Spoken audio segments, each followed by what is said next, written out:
মনে রং লেগেছে টুনি নাকি সিনেমার নায়িকা হয়েছে। রং লেগেছে টুনির রং লেগেছে টুনি নাকি সিনেমার নায়িকা হয়েছে।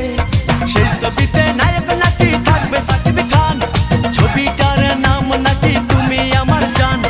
টুনির জ্বালায় এবার আমার যাবে রে প্রাণ। রং লেগেছে মনে রং লেগেছে টুনি নাকি সিনেমার নায়িকা হয়েছে।